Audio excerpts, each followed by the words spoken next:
Doctor कैसे बने, कितना कमा सकते हैं, कितना मुश्किल है, सारी बातें स्टेप बाय स्टेप करने वाले हैं। उससे पहले छोटी सी रिक्वेस्ट है, अगर आपको वीडियो अच्छा लगे तो यार लाइक ज़रूर करना। चलिए वीडियो शुरू करते हैं। सबसे पहले डॉक्टर बनने के लिए पीसीबी सब्जेक्ट लेना अनिवार्य है। 10th के बाद फिजिक्स, केमिस्ट्री और बायोलॉजी। फिर आपको नीट देना होगा। नीट के लिए 12th में मिनिमम 50% होने ही चाहिए। नीट क्या होता है तो देखो, नीट की फुल फॉर्म है national eligibility cum entrance test. इसमें आपको 720 मार्क्स का पेपर मिलेगा जिसमें एमसीक्यू बनने होते हैं। फिजिक्स 180 मार्क्स का होता है जिसमें पर क्वेश्चन 4 मार्क्स का होता है। केमिस्ट्री भी इसी टाइप से होता है, 180 मार्क्स का और 4 क्वेश्चन पर क्वेश्चन नंबर होते हैं। बायोलॉजी में 360 मार्क्स का होता है जो कि 50% बायोलॉजी का ही होता है जिसमें बॉटनी और जूलॉजी शामिल है। ये भी 4 मार्क्स का होगा। इसमें नेगेटिव मार्किंग होती है तो हाँ होती है। सही करने पर +4 और गलत करने पर 4 तो गए, उसके साथ ही 1 काटा जाएगा।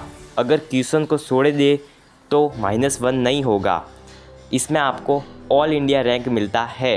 अब आप कहोगे ऑल इंडिया रैंक तो मिलता है लेकिन 2 स्टूडेंट के सेम नंबर आए तो उनकी रैंक कैसे डिसाइड होती है? तो उनकी रैंक इन 5 रूल से डिसाइड होती है। सबसे पहला है बायोलॉजी एलिमिनेशन। मान लो 2 स्टूडेंट के बायोलॉजी में सेम मार्क्स आए तो सबसे पहले तो देखा जाएगा कि बायोलॉजी में किसके कम है मार्क्स, उसको कम रैंक मिलेगी। जिसके बायोलॉजी में ज़्यादा होगा उसको अच्छी रैंक मिलेगी। उसके बाद देखा जाता है केमिस्ट्री का। अब केमिस्ट्री में जिसके ज़्यादा मार्क्स उसको अच्छी रैंक। उसके बाद देखा जाता है अगर केमिस्ट्री में भी दोनों के सेम हो तो फिजिक्स में जिसके ज़्यादा मार्क्स उसको अच्छी रैंक। उसके बाद फिजिक्स में भी अगर सेम हो लेस रॉन्ग अटेम्प्ट होता है।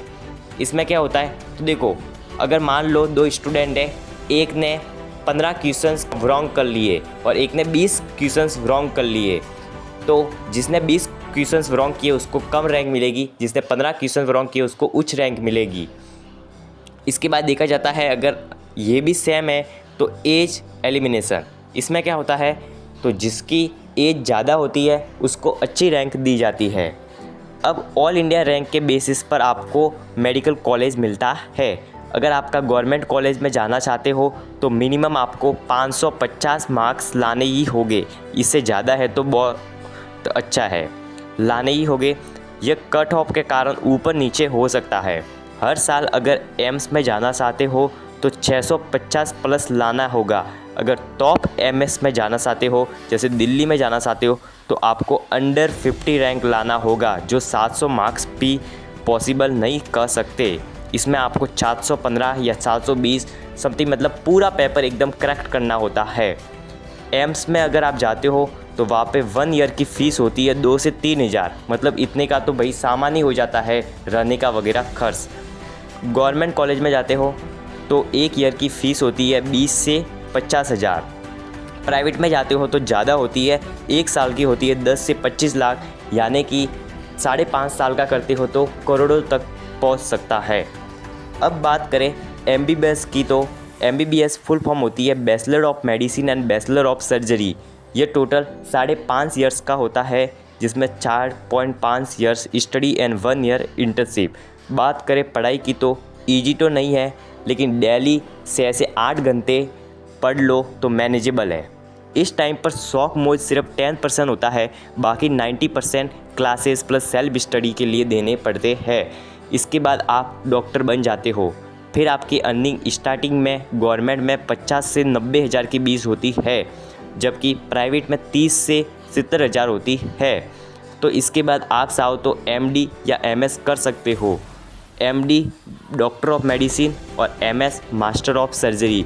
इसके लिए नीट देना होगा जो कि नीट पीजी होता है, यानी पोस्ट ग्रेजुएट। अंडर ग्रेजुएट था वो, अब ये जो आप दे रहे हो ये पोस्ट ग्रेजुएट है, ठीक है। ये देने के बाद आप 3 ईयर की वापस स्टडी करके एमडी या एमएस पा सकते हो, यानी स्पेशलिस्ट बन सकते हो। इसको 1.5 से 3 लाख पर मंथ मिलता है। एक्सपीरियंस प्लस प्राइवेट प्रैक्टिस से और भी ज़्यादा कमा सकते हो। अगर आप चाहो तो 3 साल का DM MCS भी कर सकते हो, जो सुपर स्पेशलिस्ट होता है। इसके लिए आपको नीट SS फिर देना होगा।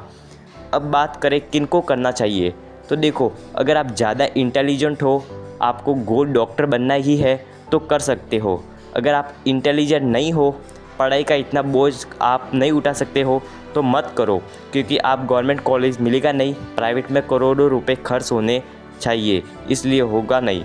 मैं डरा नहीं रहा, बस सच्चाई बता रहा हूँ, ताकि आप अपने लाइफ का सही डिसीजन ले सको। वैसे आपको क्या बनना है कमेंट में बताओ, वीडियो को लाइक कर दो, चैनल को सब्सक्राइब कर दो। नेक्स्ट टॉपिक क्या चाहिए, इंजीनियर कैसे बने या और कोई, बता देना। Thanks for watching, bye.